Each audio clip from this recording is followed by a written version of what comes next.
کہ وہ توحید کون سی ہے جو انبیاء کرام لے کر آئے ہیں۔ اب میں امام ابن ابی العز الحنفی رحمہ اللہ کی تشریح سے آغاز کرتا ہوں۔ امام ابن ابی العز الحنفی رحمہ اللہ فرماتے ہیں: اعلم ان التوحید اول دعوت الرسل، جہاں یہ قولہ نقول فی توحید اللہ معتقدین بتوفیق اللہ، یہ جملہ آتا ہے نا، ملا آپ کو؟ اس کی تشریح میں شین لکھ کر آگے ہے اعلم ان التوحید اول دعوت الرسل و اول منازل الطریق، کہ جان لیجئے کہ توحید رسولوں کی سب سے اولین دعوت ہے، و اول مقام یقوم فیہ السالک الی اللہ عز وجل، کہ وہ پہلا مقام ہے، یہ منہج کا، اللہ کی عبادت کا پہلا مقام یہی ہے، اسلام کے منہج کا، تزکیہ نفس کا پہلا مقام یہی ہے کہ بندہ توحید کو سمجھے، اس توحید کو جسے انبیاء کرام لے کر آئے ہیں۔ اب وہ اس کی طرف جا رہے ہیں ہم، تو کہتے ہیں قال اللہ تعالی لقد ارسلنا نوحا الى قومه فقال یا قوم اعبدوا اللہ ما لکم من الہ غیرہ۔ نوح علیہ السلام کی لقد ارسلنا نوحا الى قومه، البتہ ہم بھیج چکے ہیں نوح علیہ السلام کو اس کی قوم کی طرف، ان کی قوم کی طرف، تو انہوں نے اپنی قوم کو کہا اے میری قوم اعبدوا اللہ، اللہ ہی کی عبادت کرو، ما لکم من الہ غیرہ، تمہارا اس کے علاوہ کوئی بھی معبود نہیں ہے۔ بات کس کی ہو رہی؟ عبادت کی۔ الہ معبود کو کہتے ہیں، یہ نہیں کہا اے میری قوم اللہ ہی کو خالق مان لو، وہ تو اللہ کو تو پہلے ہی خالق مانتے ہیں سب، اس کے علاوہ کوئی خالق نہیں ہے۔ اعبدوا اللہ کا مطلب کیا ہے؟ اللہ کی عبادت کرو، کیونکہ وہ شرک کس چیز میں کرتے تھے لوگ؟ اللہ کی عبادت میں شرک کرتے تھے، اللہ کی ذات میں تو شریک کسی کو نہیں بناتے تھے، تو اور نہ یہ کہتے تھے کہ اللہ کے علاوہ کوئی پیدا کرنے والا ہے، قرآن اس بات پر گواہ ہے۔ بلکہ نوح علیہ السلام جس قوم کی طرف بھیجے گئے ہیں، نوح علیہ السلام اور آدم علیہ السلام کے درمیان کا جو وقفہ ہے وہ 10 صدیوں کا ہے، یہ ابن عباس رضی اللہ عنہما کا قول ہے۔ 10 صدیوں بعد شرک، سب سے پہلا انحراف عقیدے کا انسانیت کے اندر پیدا ہوا، وہ ہے شرک۔ انسانیت کی جو فطرت ہے وہ شرک سے پہلے جو تھی وہ توحید ہے۔ انسانیت کہتے ہیں مذہب ہوتا ہے، انسانیت کے دشمن کہتے ہیں انسانیت مذہب ہوتا ہے، انسانیت ہمارا مذہب انسانیت ہے، اور ہیں انسانیت کے دشمن۔ انسانیت کے خیر خواہ سوائے انبیاء کرام کے کوئی اور نہیں ہے، کیونکہ انہیں اللہ تعالیٰ نے مبعوث فرمایا ہے اپنی مخلوق کی رہنمائی کے لیے۔ تو جو لوگ کہتے ہیں کہ ہمارا مذہب انسانیت ہے اور اسلام یا انبیاء کرام سے وہ بالکل لوگوں کو دور کرتے ہیں کہ چھوڑو کیا دین ہوتا ہے، وہ یہی کہتے ہیں نا، دین کچھ نہیں ہو، دین اپنے پاس رکھو، اپنا اپنا دین، بس انسانیت کی پوجا کرو۔ بھئی دین، ان الدین عند اللہ الاسلام، جس اللہ نے ہمیں سب کو پیدا کیا ہے اس کے نزدیک دین ہے، ہمارے لیے دین مقرر کیا اس نے، اور وہ دین اسلام ہے، اور وہ اسلام وہ دعوت ہے جو انبیاء کرام لے کر آئے ہیں، وہ دعوت نہیں جو گمراہ مسلمان پیش کرتے ہیں۔ یہ بھی ساتھ ذہن میں رکھیے، ان مسلمانوں کی اکثریت گمراہوں کے پیچھے لگ جائے تو اس کا مطلب یہ نہیں کہ اسلام اس کا نام ہے، اسلام اس گمراہی کا نام ہے۔ اسلام وہ منہج ہے جو اللہ تعالیٰ نے دین کے طور پر پوری انسانیت کے لیے مقرر کیا ہے، ان الدین عند اللہ الاسلام، بلکہ یہ منہج، اسلام کی تعلیمات اللہ کی طرف سے ایک نعمت ہیں، جس کے بارے میں اللہ تعالیٰ نے فرمایا الیوم اکملت لکم دینکم وَأَتْمَمْتُ عَلَيْكُمْ نِعْمَتِي، اور اپنی نعمت کو میں نے پورا کر دیا ہے، یعنی آخری نبی بھیج کر تعلیمات مکمل کر کے میری نعمت تم پر، انسانوں پر مکمل ہو چکی ہے۔ وَرَضِيتُ لَكُمُ الْإِسْلَامَ دِينًا، تمہارے لیے میں نے جو دین پسند کیا ہے وہ اسلام ہے۔ اس کے علاوہ وَمَن يَبْتَغِ غَيْرَ الْإِسْلَامِ دِينًا فَلَن يُقْبَلَ مِنْهُ، اور جو کوئی بھی اسلام کے علاوہ کسی اور چیز کو دین بنائے گا ہرگز اس سے قبول نہیں ہوگا۔ وَهُوَ فِي الْآخِرَةِ مِنَ الْخَاسِرِينَ، وہ آخرت میں خسارہ پانے والوں میں سے ہوگا، یعنی کفار کے ساتھ کھڑا ہوگا سزا بھگتنے کے لیے۔ حتیٰ کہ نبی صلی اللہ علیہ وسلم نے ان مسلمانوں کی بھی سزا جہنم بتائی ہے جو رسول علیہ الصلوۃ والسلام کے طریقے کو اپنا مسلک نہیں بناتے۔ فرمایا کلھا فی النار، فرمایا میری امت 73 فرقوں میں بٹ جائے گی، کلھا فی النار الا واحدہ، ایک کے علاوہ سب کے سب جہنم میں جائیں گے۔ یہ بات ذرا دھیان سے سنیے، سب کے سب جہنم میں جائیں گے۔ قرآن میں اللہ تعالیٰ نے فرمایا یوم تبیض وجوہ وتسود وجوہ، اس دن عذاب عظیم والا دن کچھ چہرے سفید ہوں گے، کچھ چہرے سیاہ ہوں گے۔ بات چل رہی ہے منافقین اور کفار کی، بیچ میں تفسیر آ جاتی ہے۔ سیدنا ابن عباس رضی اللہ عنہما فرماتے ہیں جن لوگوں کے چہرے سفید ہوں گے وہ اہل سنت والجماعہ۔ اہل سنت والجماعہ کوئی تنظیم نہیں ہے، کوئی رجسٹرڈ فرقہ نہیں ہے، ایک مسلک ہے جو ہم نے ابھی بیان کیا تھا، وہ کوئی بھی اختیار کر لے، وہ ایرانی ہو، افغانی ہو، مدینے کا ہو، شامی ہو، ہندوستانی ہو، کوئی بھی اختیار کر لے، اس کا مسلک اسلام ہے وہ۔ اور فرمایا وَتَسْوَدُّ أَهْلُ الْبِدْعَةِ وَتَسْوَدُّ وُجُوهُ أَهْلِ الْبِدْعَةِ وَالْفُرْقَةِ، اور اہل بدعت اور تفرقہ باز لوگ، فرقہ واریت کے میں مبتلا لوگ، ان کے چہرے سیاہ ہوں گے۔ اور جو صفیں بنی ہوئی ہیں وہاں سفید اور سیاہ کی چہروں والوں کی، ایک طرف مسلمانوں کی صف ہے اور ایک طرف کفار اور منافقین کی صف ہے، دو صفیں ہیں ادھر حشر کے میدان میں قیامت کے دن، دو صفیں ہیں، ایک طرف مسلمان اسلام قبول کرنے والوں کی اور ایک طرف ہے کفار کی صف، اور منافقین بھی ان کے ساتھ سیاہ چہرے، اور سفید چہرے کن کے ہیں؟ اہل اسلام کے۔ لیکن اہل اسلام میں سے وہ مسلمان جنہوں نے یہ بڑا جرم کیا کہ جنہوں نے نبی صلی اللہ علیہ وسلم اور صحابہ کے طریقے کو چھوڑ کر اپنا کوئی اور مسلک بنا لیا۔ اب دیکھو نا مسلک کو کتنی ترجیح ہوتی ہے، اور حقیقت یہی ہے کہ مسلک ہی بندے کا اسلام ہوتا ہے۔ جو بھی آپ نے اپنا مسلک بنا لیا ہے، اختیار کر لیا، جو آپ اپنا مسلک بتاتے ہیں تو وہ آپ کا اسلام ہے۔ اسلام اور مسلک الگ الگ تو نہیں ہے نا۔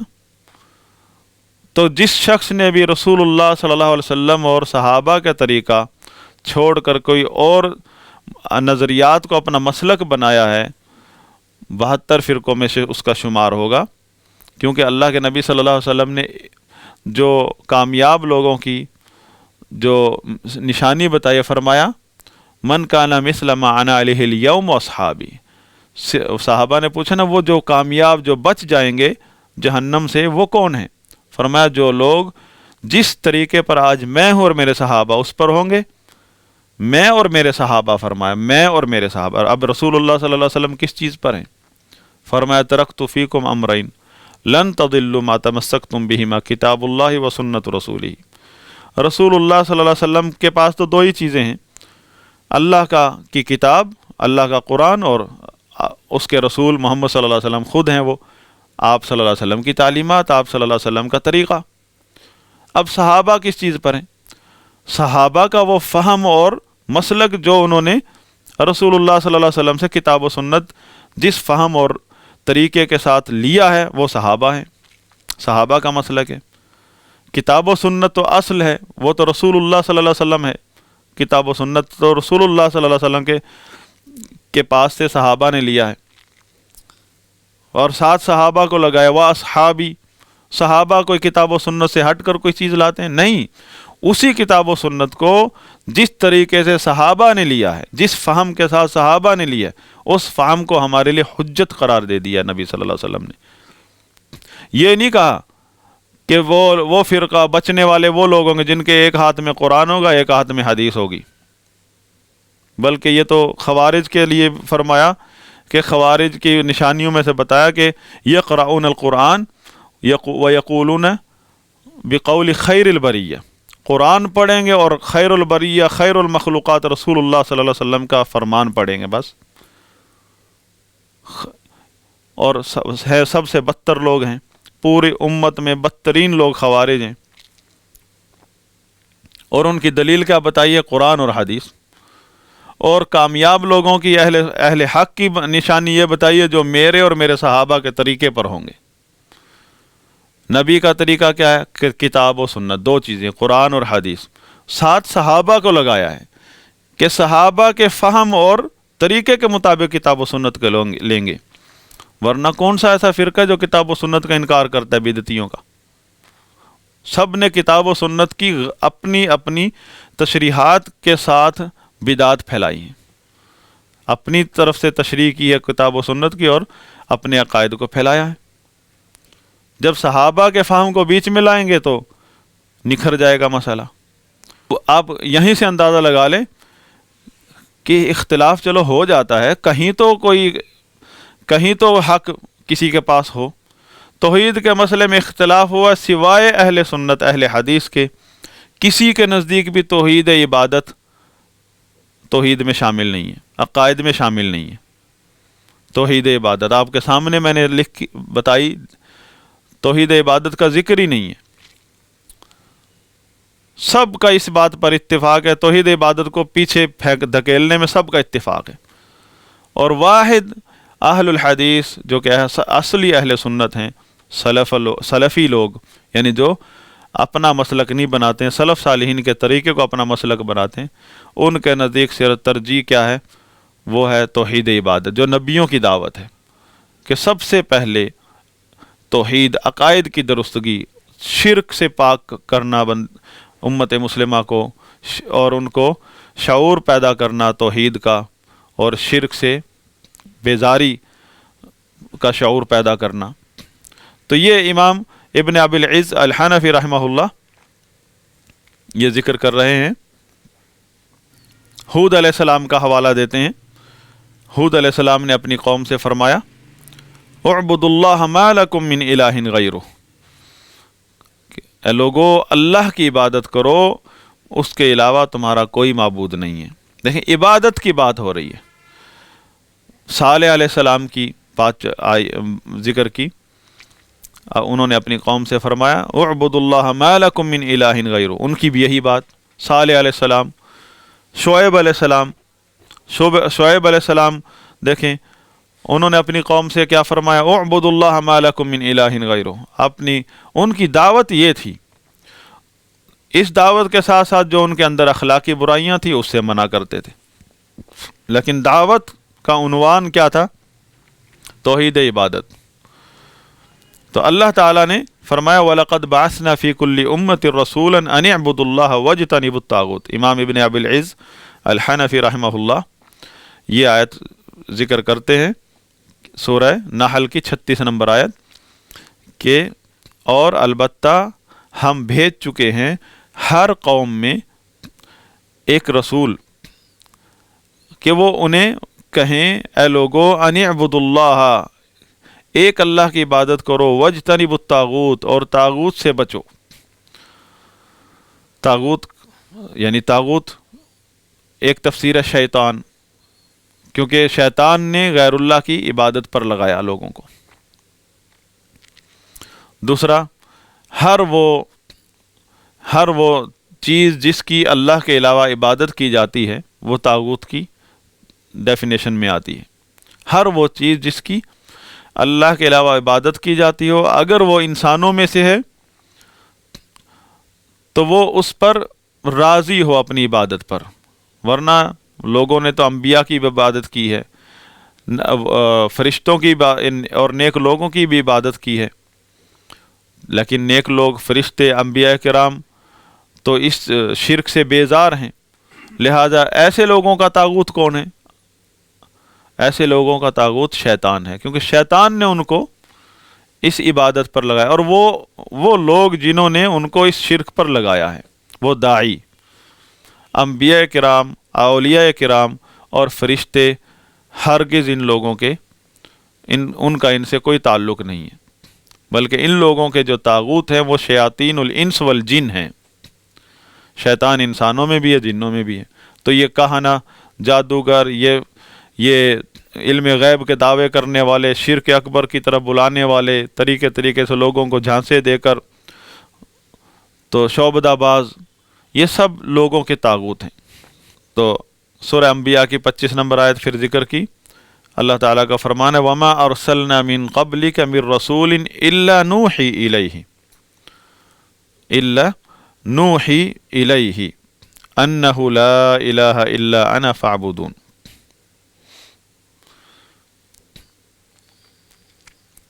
نبی صلی اللہ علیہ وسلم کو مخاطب کر کے اللہ تعالیٰ نے فرمایا آپ سے پہلے جس رسول کو بھی ہم نے بھیجا ہے اس پر صرف یہی وحی فرمائی ہے، یعنی یہی چیز دے کر مبعوث فرمایا ہے کہ نہیں ہے کوئی معبود برحق سوائے میرے، پس میری ہی عبادت کرو. فاعبدون، پس میری ہی عبادت کرو. اور نبی صلی اللہ علیہ وسلم نے فرمایا امرت ان اقاتل الناس حتی یشہدوا ان لا الہ الا اللہ وان محمد رسول اللہ. یہ بخاری و مسلم کی حدیث ہے. اب دیکھو قرآن کی چند آیات آپ کے سامنے امام طحاوی، امام ابن ابی العز رحمہ اللہ کی پیش، انہوں نے یہ مسئلہ ثابت کرنے کے لیے کہ وہ توحید جو انبیاء کرام لے کر آئے ہیں وہ توحید عبادت ہے، یہ چند آیات ذکر کی، اور احادیث میں سے یہ حدیث ذکر کی ہے کیا کہ نبی صلی اللہ علیہ وسلم نے فرمایا مجھے اس بات کا حکم دیا گیا ہے ان اقاتل الناس، لوگوں کے ساتھ جنگ کا حکم دیا ہے. ملا ہے ناس یعنی لوگوں کو، اقوام غیر مسلموں کے ساتھ جنگ کا حکم ملا ہے اس وقت تک جب تک وہ اس بات کا اقرار نہیں کر لیتے کہ نہیں ہے کوئی معبود برحق سوائے اللہ کے، وَأَنَّ محمد الرسول اللہ، اور یہ کہ محمد صلی اللہ علیہ وسلم اللہ کے رسول ہیں.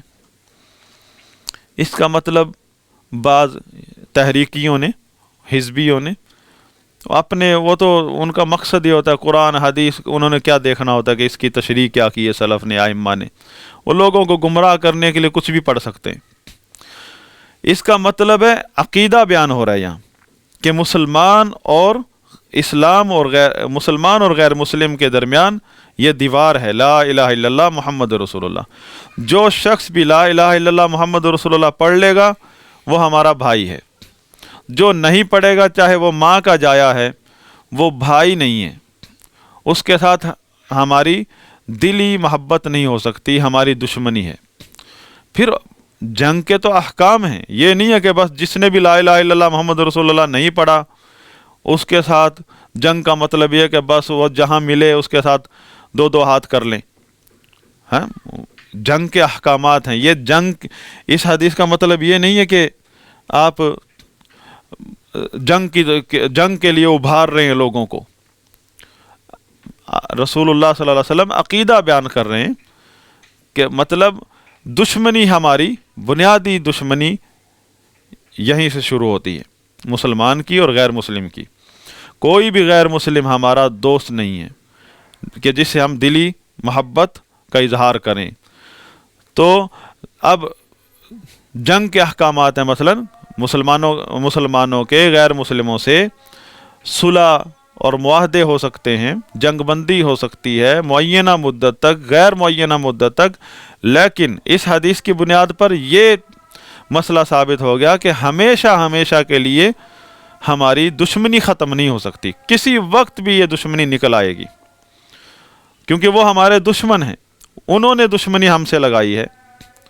اور ہمیں بھی حکم ہے کہ لا الہ الا اللہ محمد رسول اللہ کی بنیاد پر انہیں اپنا دشمن سمجھیں. لیکن جو ہمارے صلح اور معاہدے ہوئے ہیں ان کے ساتھ، ان کا پاس رکھنا ہمیں شریعت نے حکم دیا ہے۔